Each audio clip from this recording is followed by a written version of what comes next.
Family Search Family Tree is a great place to store your family history research. Occasionally, new parts are added, and there are also obscure elements that you may not be aware of, so I'll be talking about a few of those features today. First of all, we're going to FamilySearch.org and we will sign in. Once we have done that, we are ready to go. I have opted into this new startup personalized screen, and one of the features that I love on this new screen is the to-do list.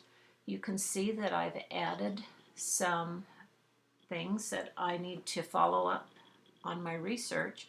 It's very easy to add.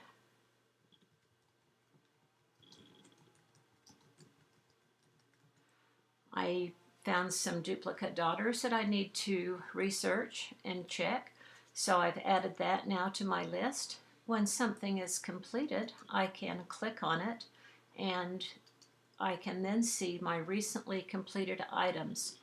Of course, any of these can be removed by clicking on the red X.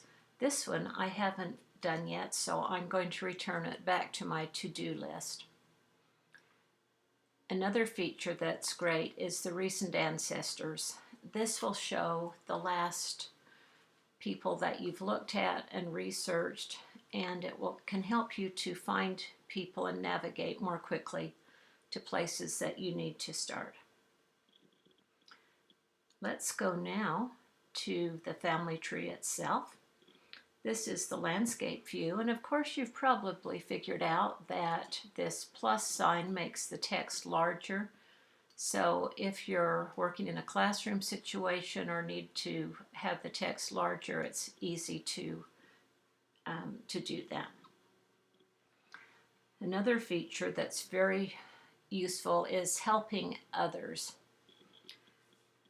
When I am going to be working with somebody on their ancestors, I like to sign in and do a little bit of looking around on their part of the tree so that we can have a more productive work session. It's easy to do. You click on Help Others, you put in their username and their helper number, which you obtain from their login screen. Now you'll notice this other feature of the full name. I have a friend who has never touched a computer and never will, but when she needs help with family history, by putting in this information, all of which I can obtain from her and the helper number also, I can go ahead and sign in and help her with family history, or him with his family history search. So again, this is the helper feature. Help Others. It's available when you're logged in or on the screen, the Family Tree screen or the Memories screen. From either one of those, the Help Others button is available. Okay, under Person, if you click the arrow, this has the last 50 people that you have looked at. Again, this helps with navigation and to help with your research. Occasionally in your research, you may find somebody that doesn't quite fit into the family or you don't know how they do. By clicking on Add an Unconnected Person and putting the information in, you can put this person and your research into Family Tree. It might be a good idea once you've completed this process to keep a list of names and the ID numbers so you can go back to these people. Now, over on the Show tab, I can have each of these icons showing on my tree or not. I can take them off. I can also click and show the portraits. Frequently, I'll keep this clicked off just because it makes it a little faster loading, but that's up to you and that's how you take care of it. Another thing that we can see is the duplicate spouses that a person may have had. If a person has more than one wife, for example, you'll see this little caret sign. If you click on that, each wife will show. The same is true for if a wife had had more than one husband, she would have that symbol would be by the husband. So that's a quick way to see more than one spouse of a person. Another fun thing is the invert colors. There's another view. Perhaps you like this and this is easier for you to read. That's how you get to it and make that change. So either one. And I've been told that about half the people prefer this black version and half prefer the lighter version. So again, that's up to you, but it's easy to make the change. Now, let's go to William Green. When I click on his name,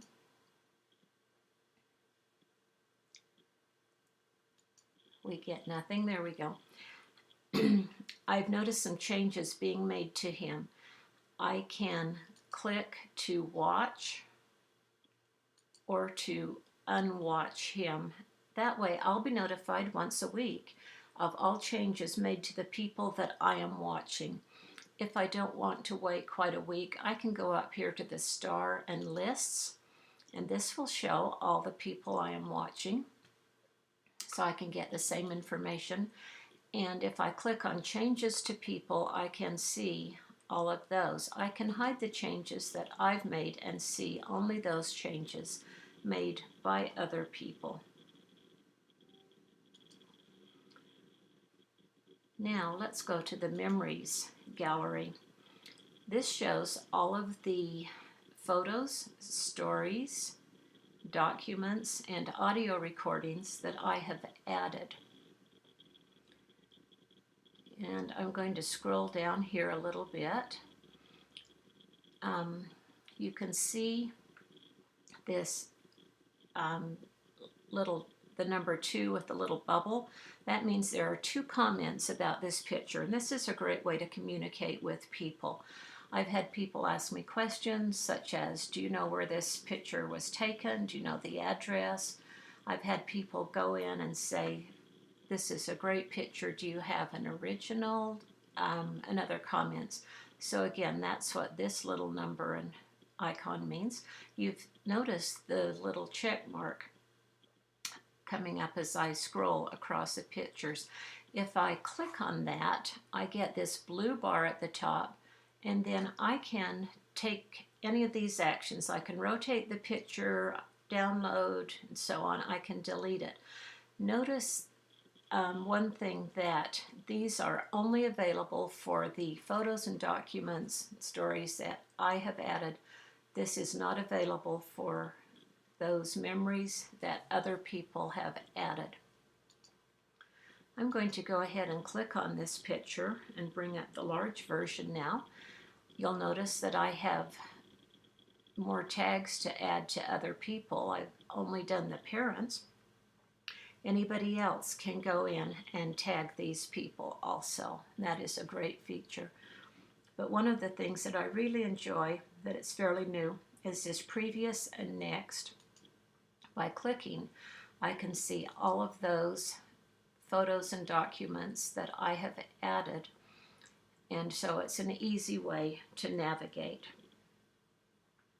Okay, let's go back to the tree.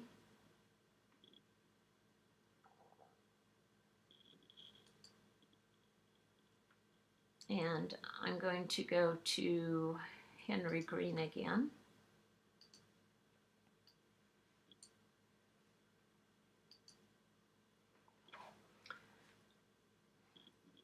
I've noticed that on Henry there are some duplicates, duplicate children, and there may even be a duplicate of him.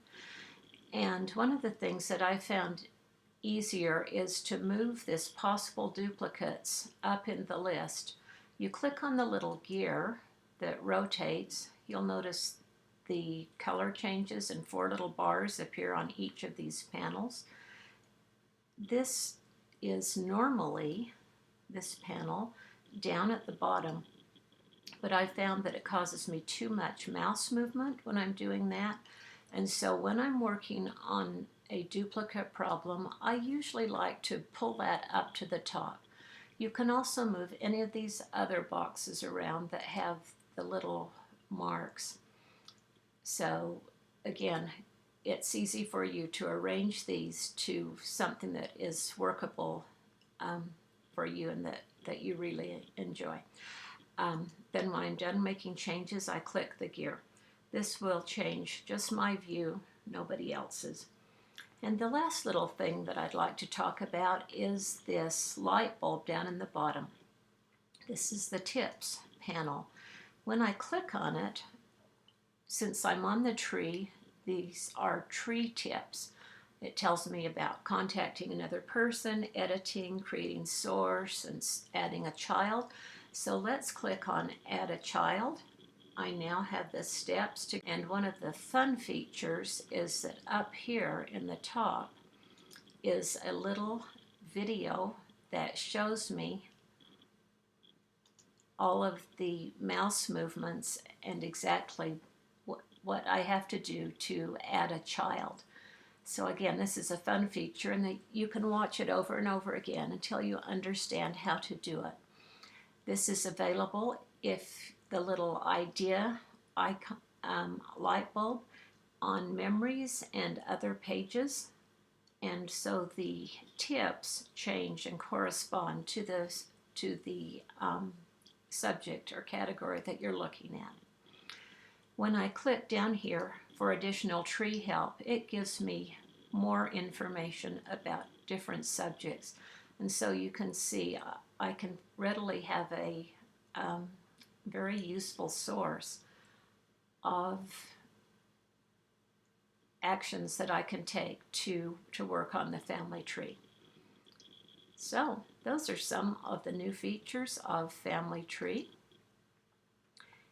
And I thank you for watching. It's a joy, and I hope you enjoy this program and are able to use some of these tips to make your work a little more, a little easier.